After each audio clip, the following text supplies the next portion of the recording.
survive on their own. It would be quite impossible. So that's kind of just a feature of the ancient world. The sizes of them had a lot to do with their viability and their longevity. Yeah, the one that I saw was just one large room, and like everybody would have like a little spot in the room. Generally speaking, about this size. yeah, they were all in like a little hamster pile. Yeah. How far back do the posts that they found sticking out of the water go? Middle Ages or ancient times? Oh, we're talking 6,000 years, 3 to 4,000 BC. We're talking very, very, very early on. Yeah. Very early on. Fado, yeah. Now, that's inland, in the inland waters, waterways, rivers along the Shannon, the various lakes, and so on. Now, a very distinctive habitat then emerges along the coast, particularly down in Dingle and on the Kerry coast, and that is what is known now as the Beehive, and has been foolishly credited to the monks. Maybe monks lived there, but then goats live there now. So, but the goats didn't build it. But there's no doubt that they go back. There's no doubt they go back way earlier than Christianity. There's a tendency, as you know, in Ireland, that everything started with Christianity. That before that there was monsters. There they be monsters. But. I would sort of venture off on my own on those, because I believe that they are echoes of what was in Ireland, ancient Ireland, known as Scythia, which is now Iran, and Persia, but before that was known as Scythia. So the Middle East, that whole area in there, and Mesopotamia. So there's no doubt that there's some connection there, and that certainly is one of them. Totally absent in Europe. Transalpine Gaul, not Cisalpine Gaul, the north of the. So very distinctive, not found anywhere else. You have these extraordinary corbelled stone, beautifully done, dry stone, and done in a way that the water sheds out. And I'm sure that an architect like Jim could learn a lot from them, because they built, they did it, and they stood the time. So we know very little about them, except that fortunately a few of them have survived. Personally, I think that Christianity, when they came, adopted them, and I do believe that the round towers, the bell towers, are no more than just an exaggerated, grandiose expression of those. They are so much like them in the way they're topped off and so on. So I just have to believe that somehow or other there's a connection there. What about the structures at New Grange? The same building technique was used in their monumental buildings, if you like, in their presumably religious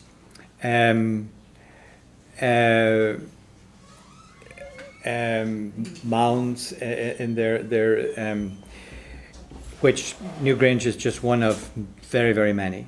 Fortunately, that one survived the road builders of the Elizabethan era. Most of New Grange, most of those were hauled out on horse carts. Those stones were very convenient stones, and are now built a lot of the roads in and around Meath. Unfortunately, the same was true in a lot of Ireland. But now at New Grange, you have the one central beehive thing with the 3 circular inner chambers, right? And it's got that, you have to crawl over that huge Ogham stone going up the corridor, and it's got the light shaft over the top. Right, but marks the window, but what I'd like to, though, just for tonight, is just sort of make the point that the inner chamber is constructed very similarly to the beehives in Kerry, in that they are corbelled. Do you know what corbelling? You do. Stacked, they're Pardon? stacked and in a round circle. Yeah, Well, like that. they come together in a point. And it's interesting too that a lot of the medieval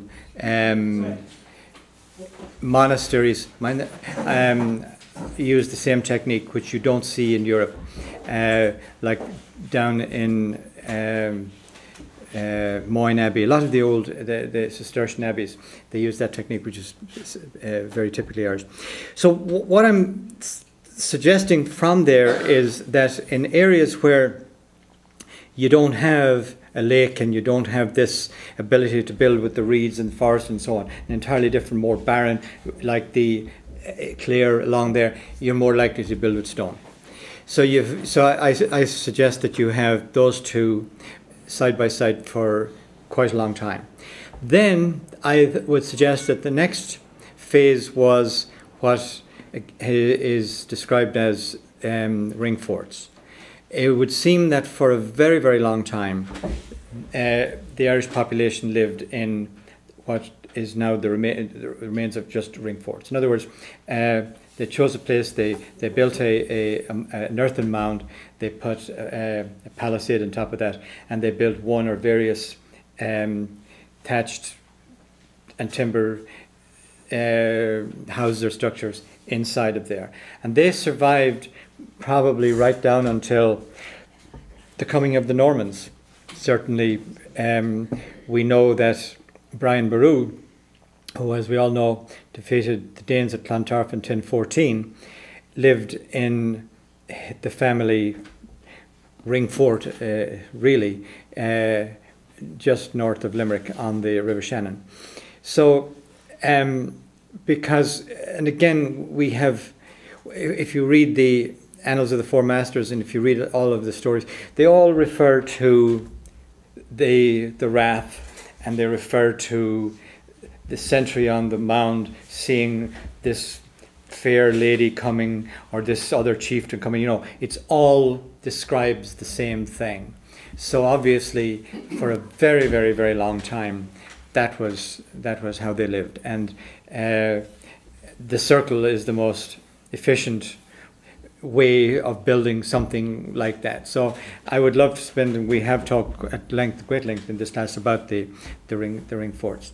But what I'm saying to you is that we know that they probably accounted for the habitation of the population of Ireland for millennia. From the period when they either had these little stone huts on the coast, or they had the Crannógs on the lake edges. But once they went off the lake and started to colonize the side of the hill, they built the ring fort idea. Is the Rath? Rath, R-A-T-H. What is that? Is the Rath? Pardon? The Rath is the ring fort. The Rath or the Doon. The Rath is probably the more authentic Gaelic name for it. I don't know what it refers to.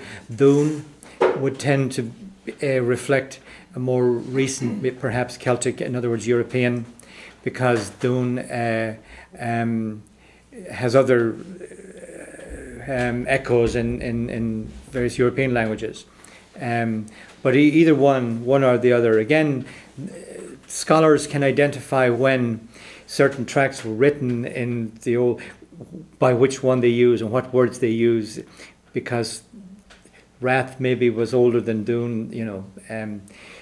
But Yeah, because the language changes all the time. all the time, yeah. And of course, with when there's a major incursion from outsiders, like the Celts, for instance, who were the first Iron Age people, who came in and were superimposed on top of the Milesians or the Pitohidanians, the native Irish. Prior to that, there would have been a big linguistic change, as happened, of course, with various English. The Normans didn't bring the English language, very much at all. It wasn't until the Elizabethans that the English language started to come in.